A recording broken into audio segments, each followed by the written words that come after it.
Welcome, welcome. That is a sound of money being made all over the world. Closing doors, closing leads. Steps, closing doors. Closing orders. Closing deals. Welcome to the Closer's Mindset, episode 20, That's baby. a milestone, man. We're a fifth of the way to 100 and 100% of the way to 20. Yes, right? We are, right? Pretty cool. Episode 20, episode That's 20. right. And what is episode 20 about today, Caps? One-leggers. One-leggers, huh? Not the pirate type either. We're talking about appointment one-leggers. I'm just getting snarky up in here. Are dude. they I don't working know at, the joke we use, are they working at IHOP? Oh, it's so bad. It's so bad. It's so bad. So bad. But yes. So you'd like go talk to your buddies after appointments, and that's what they would say. We talk about that. It was just one of the going jokes because you go talking about, and then if nobody was in the biz, right, they would see one leg and like, huh?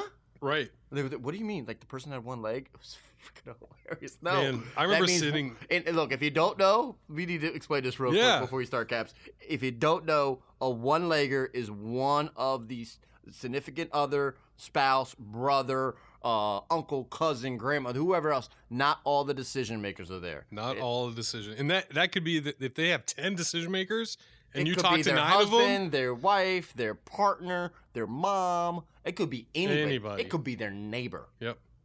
And it really could. I've been in homes where like an older lady, and it's her best friend. You know that they've just been through everything. You know. Yeah. I remember sitting and training my very first day, having no experience in this at all. And like everyone else in my training was like from another home improvement business sales. And they were just jargon, man. I was like, what are you guys talking about? They're like, oh yeah, how do you deal with one-leggers? And how do you do? I'm just like, oh, how do you two-step? I but now I get it. Here we are.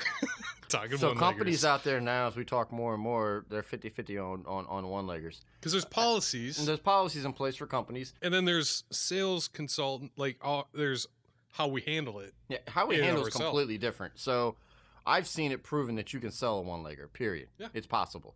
All right, because people buy cars and other shit all the time, and it's all based upon want, need, affordability of that person. Right. And also, you just ask them. So we're going to get in the meat of this, but with the one-leggers, I want to ask you got any funny stories, any good stories with them? About the one-leggers. If you got any, I'll say it again, come to mind, go for it, because I'll think about that. None off the top of my head. I deal with one-leggers all the time, so it's kind of like thinking of a sea of people right now. Me too. You know, I feel like recently I had a guy who I was one-legged, and I'm like, okay, you know, typically the one-legged person, like the person that's there, is there because they're the one who's the decision maker sometimes. Yeah. I would say majority of the time, but every now and then I feel like recently I had a guy who was like, well, my wife's not here and she's the decision maker and I just was here to get the information. Like those are always like, oh shoot, man. Like, Well, they do that. That's so. it's a strategy. I think sometimes it's a strategy. I think other Subliminal times or it's not. real. Yeah. And then there's other times where you think it's a one-legger, but it's not. In other words, some reps will call it a one-legger, but then there's somebody else in the home, right? That's not a one-legger. Right. That's you not having the ability to get the other person involved. Right. Or you have where I've been in there before, where you have, especially now, you got Person one working person in the there, and then the other office. person is doing on a freaking Zoom call. I had to leave during a presentation Right. for a half hour to hour Zoom call, and you're Yep. stuck with this the one spouse or husband, wife or husband or whoever, and you're like you try to go through it, Yep. but you don't want that person to miss it because they need to make a decision together. Exactly. Or the best is, oh yeah, my wife just took off. She had an appointment come up, and I'm like, an appointment came up 2 minutes ago before I arrived. That's weird. I plan my appointments sometimes months ahead of time. That doesn't make any sense. So what do you say to that though? Depends on the company I'm working for. I mean, that last company really was all about. Would they let you? Do not run a one. So they will not let you pitch, right? So that slowly a lot of changed as management changed, but yes. Are they? Do you know? I don't know if you're in touch with those people, but do they still not pitch? Because I know companies right now to this day that Won't pitch will it. not pitch. Yep. They will get written up or in trouble for Yep. pitching a Because the one-legger. call center spends so much time trying to make sure that all decision makers are present. Oh, people get pissed off all the time because they're like, you wouldn't meet with me because my husband had to be here or my wife had to be here. No. And I get it from a company standpoint, but in today's age, there's companies now that are looking at this very differently, and they're looking at you have a shot at it or no shot at all. Because if you walk away, they might meet with another company down the road just next day. G-Man 2 episodes ago talk about it with his company now that they do, and I know for a fact the company is with before didn't at all. Would not any way, shape, or form. I think numbers don't lie. And from all the managers that I've heard supporting just run the lead is that you're much more likely to get the sale if you just run the lead. You're going to get 1 out of 5. Right. If you run these numbers, you will get 1 out of 5. And maybe even more if you really work them really well. Because the thing about a one-legger is, okay, they're still interested. They're still having you out to the home. They're maybe just a little more nervous. That's why it's just one party there. Okay, right. These are all things you got to think of. Okay, all the different aspects of it. Some people are just too nervous to be around it. Other ones, they don't have time and just going to let the other party deal with it. I can tell you right now, you could come to my home, and I can make a decision without my wife all day long. Right. All right. And I could let my wife. My wife would always call me because that's the way she is. Yep. But she could make a decision on her own too. Sure. And I would be okay with that. I'd back her 100%. But not all families operate that way. Exactly. Yeah. My goal 100% is it doesn't have to be company policy. My goal personally, if there's anything in my power, is to get both people there. If I have any control over that at all, it is yes. Hey, do you mind coming and joining us? No, the game's on. I don't want to miss this. Well, listen, is this an important investment for you guys or not? And I'm going to try to close that as if it was its own sale in a way, And if after 3-4 asks, they're just not having it, okay, I understand. And even then, I'll still throw out, well, I'll tell you what, at the last 15 minutes, do you mind just joining me when we talk about what you're getting and for what? So you just make it simple for them, make it easy. So that's my personal policy. If it's in my control at all to get both people there, of course I want that. But then the question is what do you do? I'm going to give you a couple different ways. So my head's spinning right now. Please. One of my buddies used to do this all the time, and it was magnificent. We'll get him on. It's my boy. He would go and he was like, perfect. This is how we always see. The customer doesn't know what you're doing in there, right? Right. This is perfect. This is how we do things anyway. Let me do this. Let's go in. Let's get all the information. I got a bunch of questions. And typically we do this in 2 appointments. The first appointment here, we're going to go through, measure everything. We're going to look through, get all the details. I'll need to take it back, and then I come back to the home to verify everything, and then we're able to sit down and we'll go over pricing. And that's the way we operate here. And now you're setting yourself up. This is perfect. Most customers, you guys are smart, getting the hard stuff out of the way, and then we can just have a small appointment for where we can all meet together. Yeah. Now, there's a couple things that may happen with that, right? They could say, well, no, you're dealing with me. I want a price today. Right. Or they may say, yes, we'll flow with it. Or they may have other questions. But you're getting one of those 3. Right. Always be closing. And I thought that was a great way of addressing a one-legger if you're with a company that's going to try to revisit, or if you're yourself personally, you try to get both there. Now, I like that kind of idea, but I don't go into that. I don't approach it that way. And I'm not against that. I want to give you every option out there. I'm not saying it's right or wrong. It's just for me personally, Sure. I don't like that process. I like to go in and really find out about that person. First off, I want to know everything I can about the project, whether I'm coming back or not, okay? Right. Yeah. So first off, I'm going to go deep into detail with it. I'm going to find out, do I have an advocate or not? How serious they are or not? Is it their project, or is it their significant other's project? No, hey, whose project is this? Is this 100% your project, or is this both your projects? And I ask them all the time. Yeah. Sometimes I'll tell you, sometimes I won't. Yeah. But you don't know until you what? Ask. Well, so I mean that is on point. I mean, I think you know what? Go ahead, cut that out.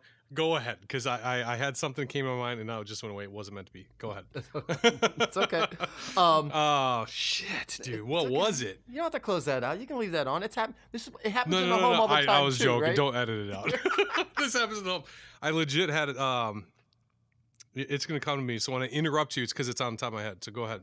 So going into one-leggers more and really getting involved with the customer and really, it's going to be really important in the first 2 steps, okay? Because what you're doing is you're making an advocate out of that customer. And I mean, they are going to be the person that steps on the soapbox for you, that's going to shout and scream your company, that's going to take back and go, oh, we got to go with this company because of this. Or we got to go with the company because of this. I mean, they are going to they're going to be an advocate if you set yourself up right. Right. And you know that person's really into it. That person that's there is serious about that project. The other one may or may not be. Right. But that person gave me their time. I'm gonna do everything I can. They have to be sold by the end of it. Yeah. One-legger, and like the most important are the beginning. In Yep. the very beginning, those first few steps in the beginning, I think are the most. I know they're the most important. Building that trust and that bond and that rapport is huge right there, because you need to build trust. That's why maybe one of the reasons why one party is there. Secondly, you better find out all their needs, and I mean detailed needs, every little thing. And I ask very detailed questions because I want to know, have they really thought this through? And then I may even find out. See, through that process, I may have found out who their other party is. And then I'll say, hey, what did they think about this? So that's what I was going to point out was. Is that what you forgot? That's what I forgot was that, and I was going to say, I think I was getting thrown off because you don't even need to use it as a tool to make it a non-one-legging situation, but to ask questions of like, okay, so Mr. Jones, what color are you looking at here? Simple things like that. What design is important to you here? And then take it one step further. Is Mrs. Collins? What design does Miss Collins pick out? Yep. Did she have any thoughts? Guess what? If he says she wants gray, guess what? She wants gray. I mean, like, now you know. Yeah. And now I know they've already had some conversations. They've already had conversations. And then if they say that means they've looked at different products and they've looked at least something online, way, shape, or form. If he's clueless and you keep asking those kind of design questions as an example, eventually he's gonna be like, man, I really need to get Mrs. Jones involved here to answer those. Because guess what, Mr. Jones, I can't get you a price if I don't have the details on the product I'm building. What car am I building here for you? Like, how am I supposed to get you a price? Is it this model or that model? You know, like. So okay, that's what I was going to point out. To your point of getting very detailed. Go through the entire presentation. Take vigorous notes on your go through sheet. Show them and you should always give like the best of the best to every customer. But I even think you go a level higher with a one-legger, because you really need to make them a super advocate for you to give yourself any shot. Yep. Now that's if you're a company that's going in. We're still talking a shot at a first call close, by the way. We're not talking about a shot. 100%. Just to clarify. Time out. Let me clarify that real quick. All right. Closer ready, baby. Yep. All right. Because I'm still closing. I'm asking those questions. If I get a commitment from them, hey, is this 100% your project? And, completely yours, not involved at all? Yeah. Okay. Great. Well, look, we're going to go through everything for you. I'm going to get down to the dollar for you. And by the way, if you like everything you see today and you feel it's affordable, we're going to make an offer for you to go ahead and move forward while we're here today. It's up to you whether you say yes or no, but if everything lines up, you like the product, the company, and you like the solution, we're going to save you that extra money. Yeah. Today, if you do it today. In a lot of ways, they're easier, even though you're missing the component, because you literally get to focus all of your attention to one person. On one person. That is true. And like building that rapport, it's so much easier to build a relationship with one person at a time.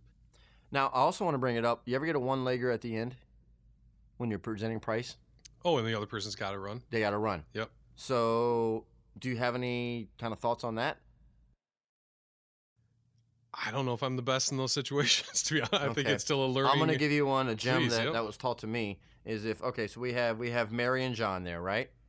And Mary has to get up and go to either take care of the kids, or let's say she's going to work, or she has to go run an errand, whatever the case may be. Or John has to get up, whoever. But let's just say Mary gets up, and I go, okay, great. Mary, real quick before you leave. If John's okay with everything and likes everything as far as the costing and affordability of it, are you okay with it as well? What's the worst she can say? No, I need to talk to him first. Okay, well, I'm going to present everything to him and have him take it to you to see if it makes sense or not. Is that okay? No, we'll think about it and get back to you. Okay. Fuck. But I'm going to ask those, because if I don't ask those then, now I'm trying to close one party, and guess what they're going to say? I need to talk to Mary, right? That's what John say. Or if Mary's there, I need to talk to John. Yep. Well, I want to ask it while they're both there. Yep. All right, because they may tell you, and it happened the other day, that they're like, oh, yeah. As long as John's good with it, yeah, I'm good with it. Yep. I'm 100%. I had a guy the other day, and this is why, because all I can think about as you're telling that story is that this could be a smokescreen, whether she actually had to go or not. Oh, it is. A smokescreen to hide other objections that might not ever come up, like we talked about in the last episode, getting other estimates. How many times have you had, and I just had this happen, and I was so pissed at myself because I could feel, I'm like, I have a great rapport with this guy. But his lady was serving jury duty, which is what it is, you know? But I had a great rapport with him. Everything looked good. He said, I could write you a check right now. I just want to chat with her. Perfect. Awesome. My email back on the day I was supposed to follow up with him, we're just getting a few other estimates. He never freaking told me. So that if that's the tough part about one-legging situations is it can mask and hide a lot of objections that later they'll tell you, oh, we need to do XYZ and they hid it from you. What to do about that? I mean, you just gotta ask those questions. I mean, you just gotta dig early on. But absolutely, you need again. Have you ever had your girlfriend come back to you and says, "I really like this. I really like this. I love it," and you say, "What? How much does it what cost?" Yeah, and then they give you a price, and then sometimes you're like, "Are you kidding me? Right? What are you talking about?" Right. And then they're like, "No. Caps, you need to do da da da da da da, and it does this, and this, and this, and this, and you're like, okay, right?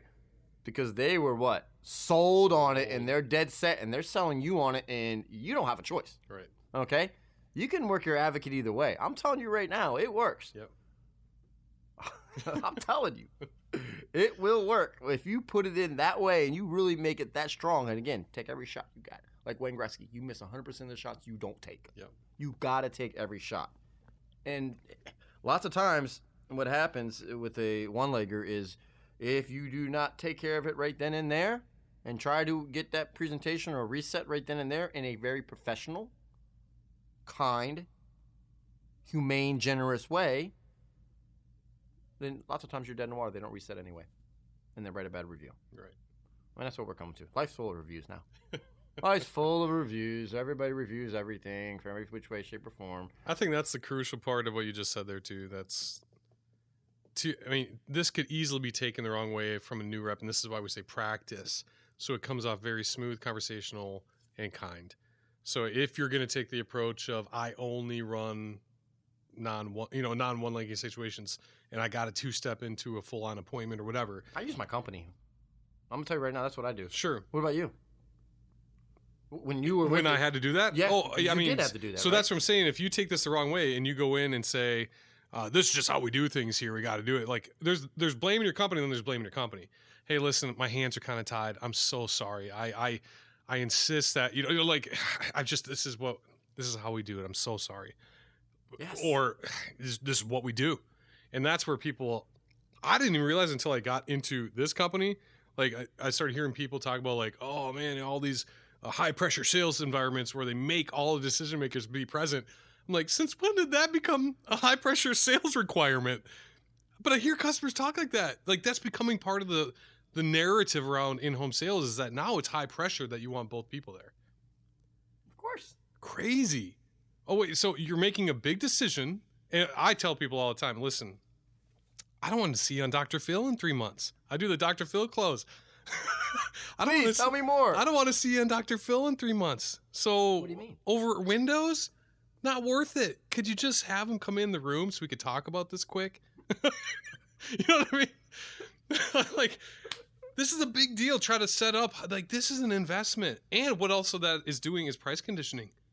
You set that up right away, and you're saying, "Hey, this is an investment. We want both people present." That's why in the inspections, when you're going over the needs assessment, it's so important to really ask a lot of questions to the point almost where you get the other person. I've had where the person goes, "You know what? We need to reschedule because I need the other person here because I didn't realize it was either that or bad, I need to go wake him up. He works night shifts, or whatever. Man, I didn't realize it was this intense."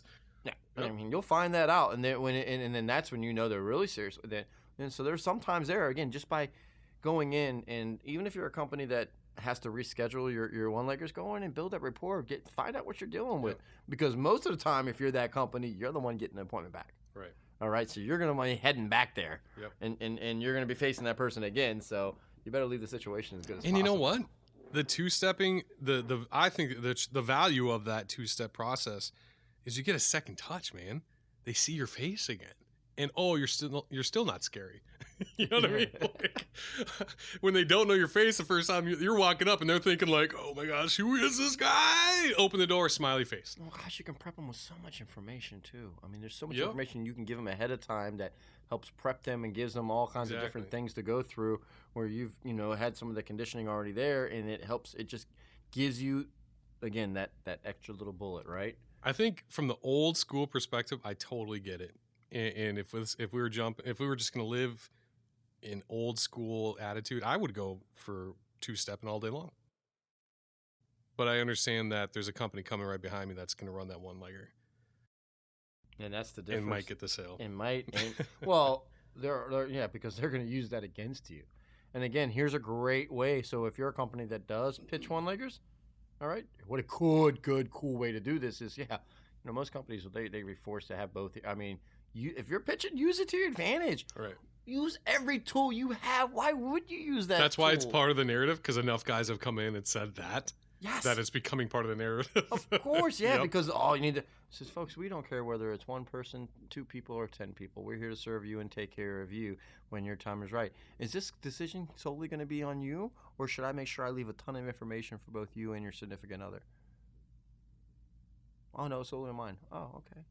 Right. And again, it's all on how you approach and go into a lot of these appointments. If you're going in very salesy, it's going to be written all over your face. Mm-hmm. If you go there as you're a professional and you're there to help them in any way, shape possible, it'll be written all over your face as well. And I told and you that sincerity is so time. important. Being kind, being genuine, and just genuinely tell them, hey, look, man, my company has a policy. It's a love-hate thing. I love it sometimes and I hate it sometimes. I love it sometimes because it really makes sense, because me and my wife make a decision, we make it together, most things. But sometimes I hate it because I know there's some decisions that can be made on their own. But unfortunately, we had to pick one or the other. We couldn't do both, and the company chose this side of it. And it does upset some customers, and I apologize. And if there's anything I can do, I mean, heck, I can come back later tonight or later today or whatever. I'm going to try to help them any way, shape, or possible. If that's the case, I'm gonna plead my case with them. I think a lot of the value of what people are going to get from this podcast, if you're smart and picking up on stuff, is the unspoken stuff, like how you just said that. You know what I mean? Yeah. It's not about learning the exact. It's about how you just said it too, or how you're always saying, "Oh, perfect. I understand. Not a problem." Like, how you're saying things with a smile on your face. That is so critical. I was telling you, I just spoke with my mentor, my original trainer. He's going to be on here someday. And actually, one thing he said to me was, "Gosh, if people could just figure out that if you're genuinely there to help, you're much more likely to get the sale." 100%. Just I tell customers all the time, look, one thing I can assure you of, when we finish here today, we'll know whether or not I have the right product and solution for you. And if I don't have the right product and solution for you, I'll be able to point you in the right direction to find that right product and solution. Does that sound fair? Yeah. Who can say no to that? Right. And I'll probably make it more intense with my company names and things of that nature in there, but and the product and everything else. But I'm going to tell them that right up front. Like, we'll be able to make it. Sometimes people just need to hear it. Like, folks, we'll be able to make a decision today whether or not this is the right fit for you and how it is. And one of the great things here with our company is we're here to help you in any way, shape, or form. And we're not always the right fit.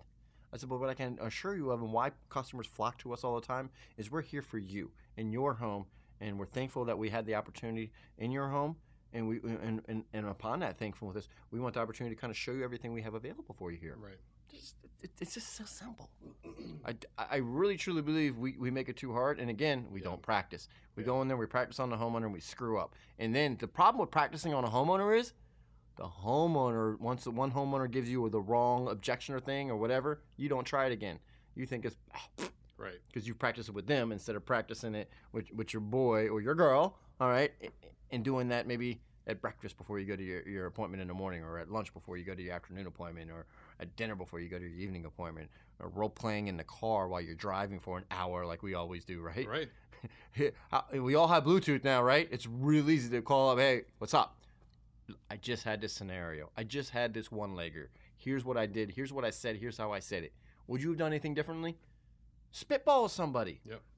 Me and you just spitballing this, we find out a lot of stuff, right? Yeah. And we learn, like, oh, yeah, Yep. forgot all about that. Yep. It was called Connie. It's constant and never-ending improvement.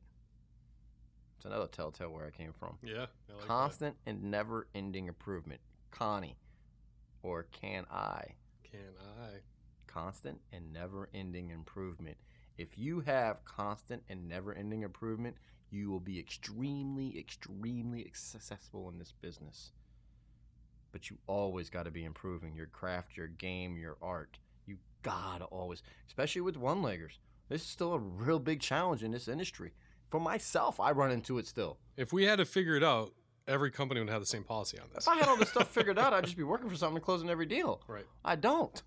I feel that we have a lot of good information to help people make it to the next step. Right. I have a little bit of an ego to say I feel I'm strong enough to go into any kind of sales environment and crush it. I may not be the best. I'm gonna damn well try to be number one though. Never number 2, number 3, number 5. I'll be in the top 5. No, I'm number 1. And if I can't be number 1, I'm chasing after number 1 every time. Yep. And whoever number 1 is, I want to know what they're doing. Yep. And I want to know what number 2 doing if I'm number 2. I want to know what number 3 is doing if I'm not number 3. I want to know each one of them are doing, because whatever they're doing, I'm not doing. And if you think it's the fucking leads, you're an idiot. I'm sorry. If you're listening to my podcast and you're telling me it's the leads, don't listen. Okay? And I don't mean that disrespectful, but it's not the leads. All right? If you're listening to this podcast, you're probably wanting to learn stuff and get better, and you probably already know it's nothing to do with the leads. It's all about you. It's like saying, oh, man, I got bad pitches. That pitcher was just bad. No, it's your fucking batting swing is what it is. You need to work on your swing because you can't hit a fucking curveball. And that pitcher knows you can't hit a curveball, so he throws it to you every time. But you keep saying it's the pitcher, right? Or it's the judge because it was out. No, it's your swing. You have to accept that responsibility. And if you're not accepting that responsibility, you're going to say it's the leads? Bullshit. You know how many times, and that it's the leads is disguised as objections. Of course it is. So when you go into your sales meeting and your manager says, hey, listen, our closing ratio is down the last couple of weeks. What's going on out there? I've sat through that handful. I mean, the guy comes in, the owner walks in. He's so pissed because numbers are been too low. What's going on out there? I'm trying to figure this out. And guys and girls inevitably start saying what? I'm too many one-leggers. People are getting too many other estimates. That's all the another way of saying the leads aren't perfect laydowns for me, man. It's the lead. Or like I remember I was talking to one rep that asked me to shadow him one time to watch what they're doing, and I'm like, dude, you're awesome, man. You got like this awesome like rapport building in the home and charisma. So, but you're shortcutting everything. And I was like, yeah, they sold me that they're gonna do it. No bullshit. They didn't sell you to do it. You shortcutted shit. Yep. You shortcutted everything. You didn't follow all the steps in the process and follow that flow. You did not.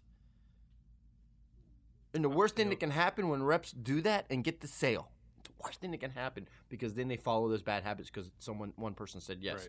And when the masses do. So if you have a system, a step selling system, every company has it. If your company doesn't have it, you better get one. But if you have a step selling system, use it. Don't think you're better than that system. I'm telling you right now, that system is proven. It works. And the most important thing about that system is it gives you a guide. It's a proven system. It's a proven system. That's why it's there. Man, we got off of one-leggers, didn't we? I know, but it's just like it's just all good stuff. Like this all the time. I was, as you were talking about, like, even the worst sales guys at my place and at your place and at my last place, even the worst got sales. Yeah, they did. So to your point of like that, in the sad thing is, like, I know I can picture like a face right now of a guy, and I know every time he gets a sale, it reaffirms in his mind, that's what I need to do to get a sale. I just need to keep doing that. And I'm like, dude, you're selling 5% of the time. So you're going to do 5% of what's working, which was not anything at all. It just inevitably, you're not understanding that 5% of the time is going to fall in your lap. Dude, that is so brilliant. Did everybody just hear that? So whatever your close rate is, that's what you're doing that percentage of the time in the home. And if it's not that successful, why are you still doing it? That is freaking brilliant. Brilliant. What can I say? Coffee, man. I never thought of it that way either. It just kind of came out. But yeah, that makes sense. You're gonna have laydowns. Here's the thing. I was picturing, like, I asked myself when I saw that this guy had some sales. I'm like, why does he have sales? He's terrible. I haven't even witnessed him. I just know he's terrible. But I'm like, oh yeah, that's right, because people need products, and sometimes they buy from people they don't like even.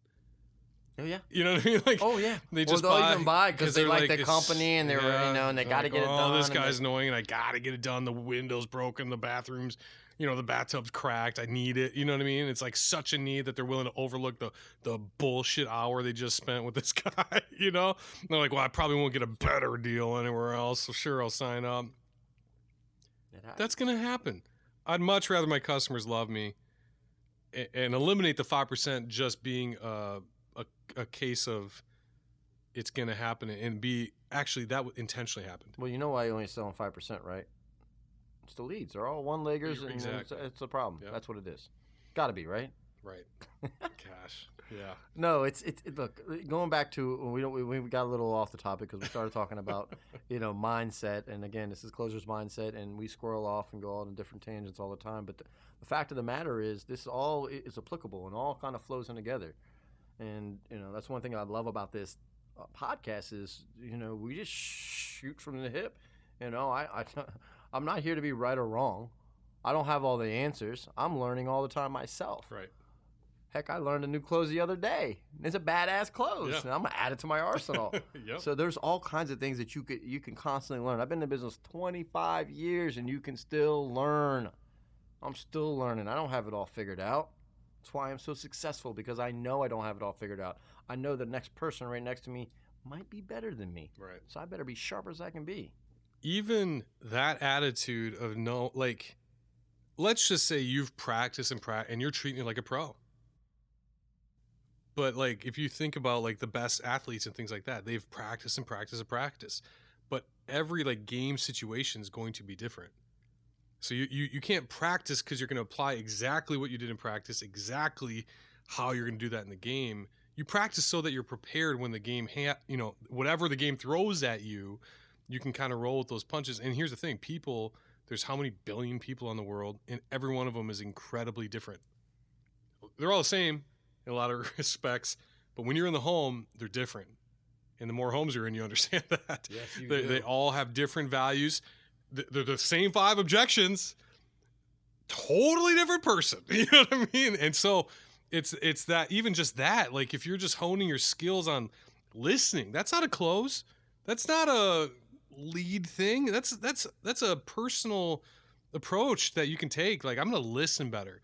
Or I'm going to, like Lynch has been just saying things with a smile on his face. Perfect. All these things. I'm like, man, that's just a good reminder. When someone has an objection, don't just come at them.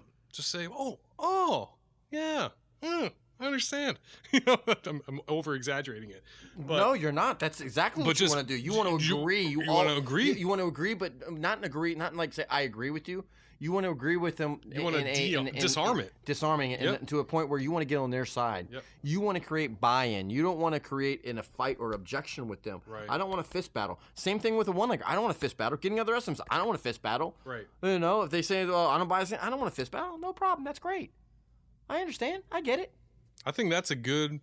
If you take that into the next, 2 days of appointments, I don't want a fist battle. Yep. I'm just going to focus on that tomorrow and see what happens. No fist battles. I don't want a fist battle. They say something. I understand. I don't want a fist battle. I understand. I understand. Please don't say I don't want a fist battle. Just say I understand. Listen, I don't want to fight with problem. you. That's not what we're saying here.